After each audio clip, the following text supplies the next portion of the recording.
Olá! Então, gente, eu sou Heitor Miranda Guimarães.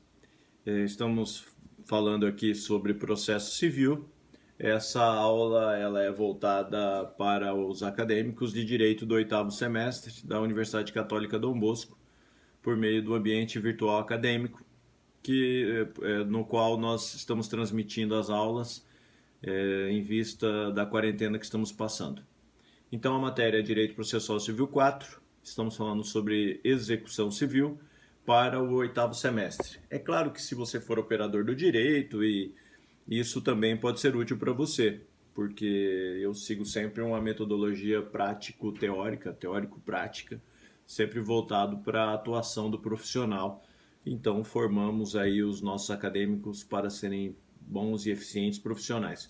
Bom, enfim, nossa matéria, então, sobre execução, nós vamos falar sobre a parte da certidão comprobatória de ajuizamento da execução.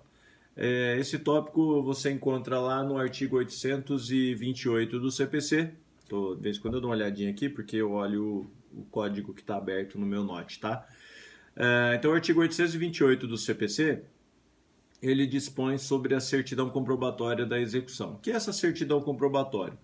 É um documento requisitado ao juízo que determina ao cartório a sua expedição para fins de comprovação da existência de uma ação de execução e que essa ação de execução foi aceita pelo juiz.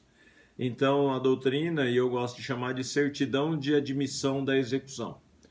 Uma vez admitida a execução pelo juiz, significa que ele proferiu o despacho inicial, que lá no processo de conhecimento é chamado de despacho inicial no artigo 334. Aqui nós temos, então, a certidão, a admissão da execução. O juiz profere o despacho de admissão, o credor já pode ir até o cartório do juiz ou requerer por meio de petição, e depende do regimento do tribunal, mas aqui em Campo Grande, no Mato Grosso do Sul, nós nos dirigimos até o cartório do juízo e lá solicitamos pessoal e verbalmente a expedição da certidão.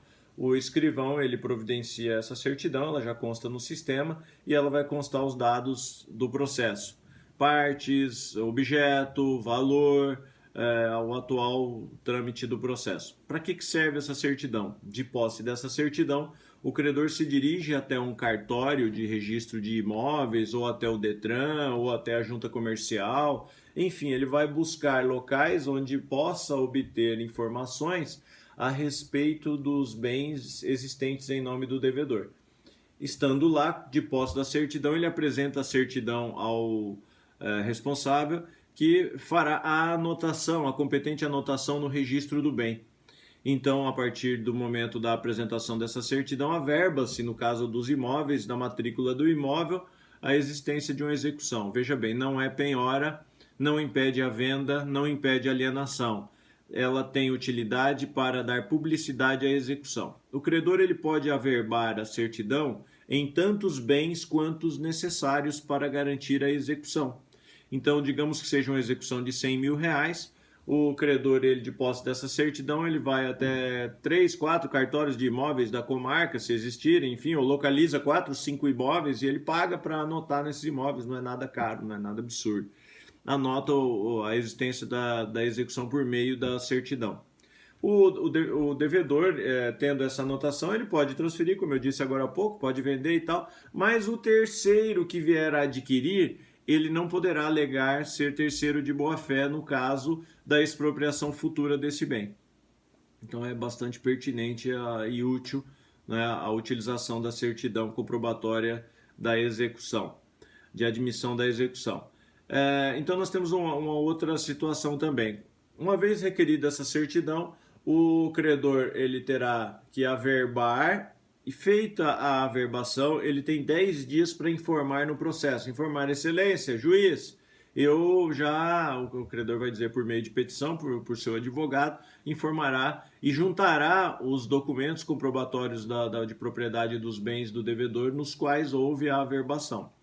Após esse momento, segue-se para a citação, e aí o devedor vai ser citado numa execução extrajudicial, por exemplo, cujo prazo é de 3 dias para pagar. Não pagando no prazo de 3 dias, com ou sem os embargos, a execução, o credor já requererá ao juiz que aqueles bens sobre os quais consta a averbação sejam convertidos em penhora, que aquela averbação seja convertida em penhora, ou ser melhor, sejam penhorados, né? Não necessariamente todos os bens vão ser penhorados, aqueles bens suficientes para a garantia da execução.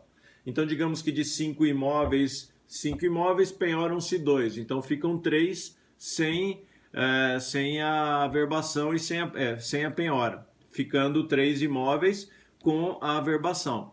Cabe ao credor, tão logo seja efetivada a penhora, dirigir-se até o cartório ou órgão de registro do bem e retirar as averbações por sua conta e informar o juiz que retirou. Se o o credor, então, ele tem essa incumbência de praticar esse ato. Tá? Então, essa certidão ela é bastante pertinente para essa situação. Pois bem, agora eu quero que vocês ouçam a perguntinha que eu vou fazer. Você vai responder lá no ambiente virtual, que vai valer a sua presença e a constante avaliação que nós fazemos, né? Então, não esquece de acessar o ambiente virtual, assistir a aula e responder essa pergunta. Vai a pergunta aí. O credor pode ser responsabilizado, pode sofrer alguma consequência caso ele não